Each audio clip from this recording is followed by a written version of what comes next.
ನಮಸ್ಕಾರ. ರವಿವಾರದ ಈ ವಿಶೇಷ ಕಾರ್ಯಕ್ರಮಕ್ಕೆ ತಮಗೆ ಸ್ವಾಗತ. ಇವತ್ತು ನಮ್ಮ ಜಿಲ್ಲೆಯ ಲಿಂಗಸೂರು ತಾಲೂಕಿನ ಒಂದು ರಮಣೀಯ ಸ್ಥಳದ ಬಗ್ಗೆ ನಿಮ್ಮೊಟ್ಟಿಗೆ ಕಾರ್ಯಕ್ರಮವನ್ನು ಹಂಚಿಕೊಳ್ಳಿದ್ದೇನೆ. ಬಿಸಿಲುನಾಡು ರಾಯಚೂರು ಜಿಲ್ಲೆ ಲಿಂಗಸೂರು ತಾಲೂಕಿನ ಗೊಲ್ಲಪಲ್ಲಿಯ ಜಲಪಾತದ ಕುರಿತು ನಾವೀಗ ಕೆಲವು ವಿಡಿಯೋಗಳನ್ನು ನೋಡೋಣ.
ವಾಲ್ಮೀಕಿ ಜಲಪಾತ 90 ಅಡಿ ಮೇಲಿನಿಂದ ಕಲ್ಲು ಬಂಡೆಗಳ ಮೇಲೆ ರಮಣೀಯವಾಗಿ ಇಳಿಜಾರವಾಗಿ ಹರಿಯುವ ನೀರು.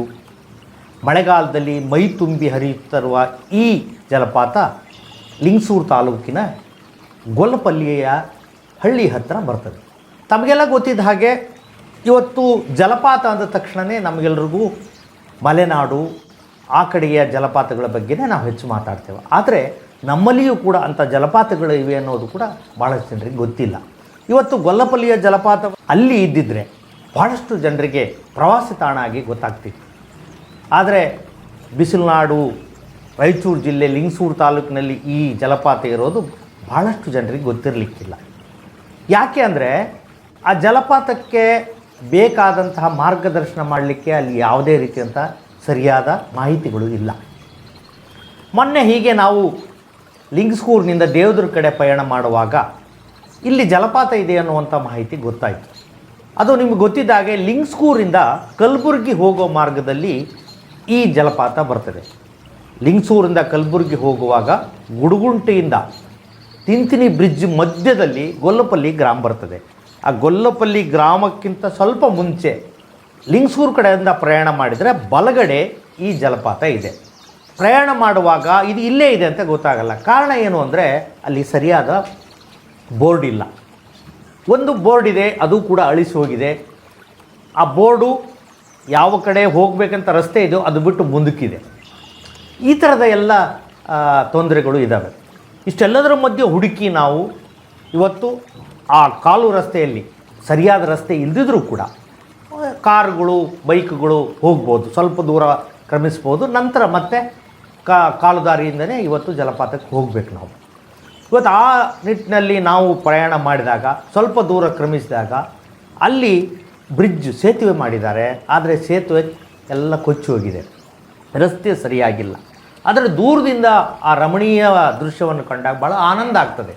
ಇವತ್ತು ಮೇಲಿನಿಂದ ಸುಮಾರು 90 ಅಡಿಗಳಿಂದ ಆ ಬಂಡೆಗಳ ಮೇಲೆ ನೀರು ಹರಿಯುತ್ತಿರೋದನ್ನು ಕಂಡರೆ ಭಾಳ ಆನಂದವಾಗ್ತದೆ. ಈ ಎಲ್ಲ ಒಂದು ದಿನದ ಪಿಕ್ನಿಕ್ಕಿಗೆ ಒಳ್ಳೆ ಸ್ಪಾಟ್ ಅಂತ ನನಗನ್ನಿಸ್ತದೆ. ಹೀಗಾಗಿ ಎಲ್ಲ ವಿಡಿಯೋಗಳನ್ನು ಮಾಡ್ಕೊಂಬಂದಿದ್ದೀವಿ. ದಯವಿಟ್ಟು ಎಲ್ಲರೂ ಕೂಡ ವೀಕ್ಷಣೆ ಮಾಡೋದ್ರ ಜೊತೆಗೆ ನಾವು ಈ ಜಲಪಾತದ ಕುರಿತು ಹೆಚ್ಚು ಪ್ರಚಾರವನ್ನು ನಮ್ಮ ಜಿಲ್ಲೆಯಲ್ಲಿ ಮಾಡಬೇಕು.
ಇದರ ಜೊತೆಗೆ ಇವತ್ತು ಚುನಾಯಿತ ಪ್ರತಿನಿಧಿಗಳಿಗೆ ನಾವು ಪ್ರಶ್ನೆಯನ್ನು ಕೇಳಬೇಕಾಗಿದೆ.